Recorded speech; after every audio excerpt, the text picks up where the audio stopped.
मेरी खड़ूस सास। नमस्कार मित्रों, आपका हमारे चैनल कहानियों के मंदिर में स्वागत है।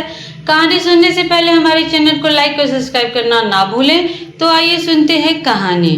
शर्मिला की शादी मानव के साथ हो गई थी। दोनों ही कमाने वाले थे, लेकिन आए दिन शर्मिला की सास शर्मिला को परेशान करने में कमी नहीं रखती। एक दिन सुबह की बात है, डाइनिंग टेबल पर चाय पी रहे थे। सविता का बेटा मानव चाय नाश्ता करके ऑफिस के लिए निकल गया। तब सविता बहू से बोली, बहू आज मेरी बेटी आएगी, तुम जरा ऑफिस से छुट्टी मार लो। शर्मिला बोली, माँ आज मेरी अर्जेंट मीटिंग है, मैं छुट्टी नहीं ले सकती। सविता, मेरी बेटी और दामाद आ रहे हैं तो उनके लिए खातिरदारी कौन करेगा? शर्मिला ने कहा, माँ मैं जल्दी आने की कोशिश करूंगी, पर आज अर्जेंट मीटिंग है तो जाना जरूरी है। सविता को बहुत गुस्सा आ रहा था, लेकिन शर्मिला क्या करे, यह पहली बार नहीं था, पहली बहुत बार हो चुका था। ऐसा कहकर शर्मिला ऑफिस के लिए निकल गई। ऑफिस में सारे दिन दिमाग में यही चिंता रही कि घर जाकर खाना बनाना है। शर्मिला आते आते थोड़ी लेट हो गई। आते ही देखा तो दोनों माँ बेटी बातों में व्यस्त थी और मैं तो किचन में चली गई।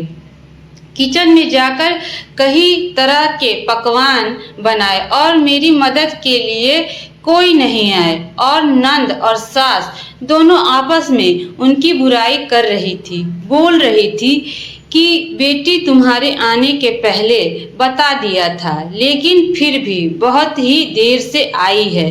तो नंद कह रही है अंदर चली गई, बात भी नहीं करी। यह सब बातें शर्मिला किचन में सुन रही थी, फिर भी शर्मिला ने कुछ नहीं बोला। सविता, मेरे बेटी के लिए दही बड़े और बना देना, आपको पता ही है ना मेरी बेटी को दही बड़े पसंद है। जैसे खाना खाकर फ्री हुई, शर्मिला ने कहा नंद से कि दीदी जरा खाना लाने में मेरी हेल्प कर दो। डाइनिंग टेबल तक इतने में सविता बोली, बहू मेरी बेटी मेहमान है, वह कोई काम नहीं करेगी। शर्मिला ने कहा, माँ जी मैं कोई काम करने के लिए थोड़ी कह रही हूँ, मैं तो बस यह खाना जरा डाइनिंग टेबल तक पहुँचाने के लिए बोल रही हूँ। सविता जी को गुस्सा आ गया।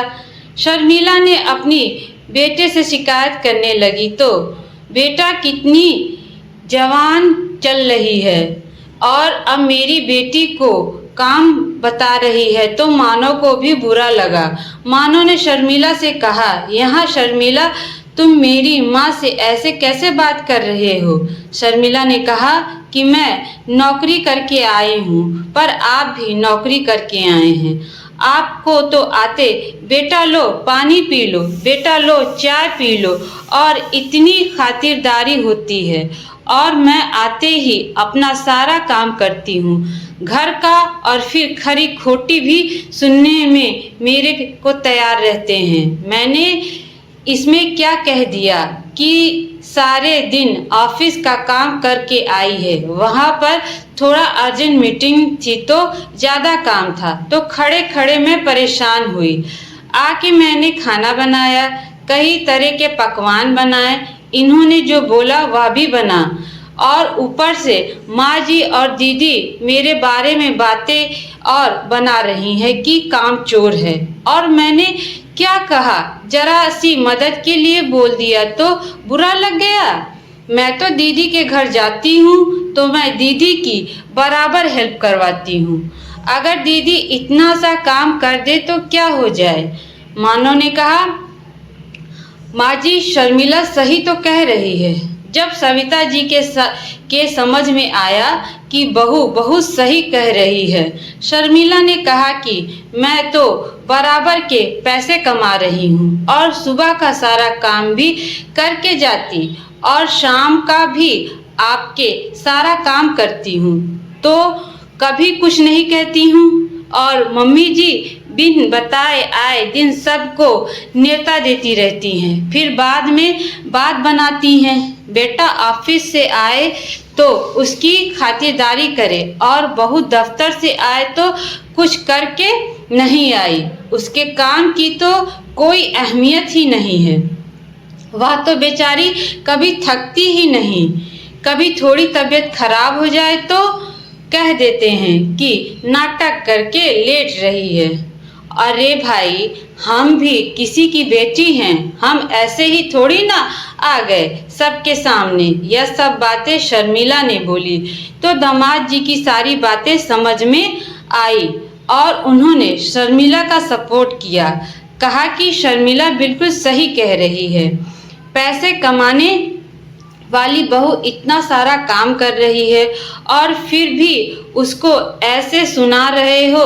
तो मानो ने भी अपनी माँ की तरफ देखा और सविता के समझ में आया कि मेरी बेटी जैसी बहू भी किसी की बेटी है। मैंने उसको कभी समझा ही नहीं पाई।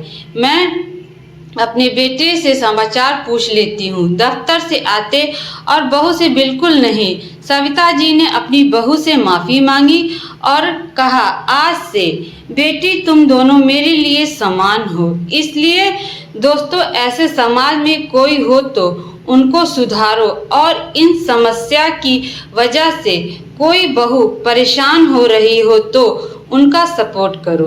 मेरे प्यारे मित्रों, आज की कहानी यहीं पे समाप्त होती है। मेरी कहानी आप लोगों को कैसी लगी कमेंट करके जरूर बताइएगा। धन्यवाद।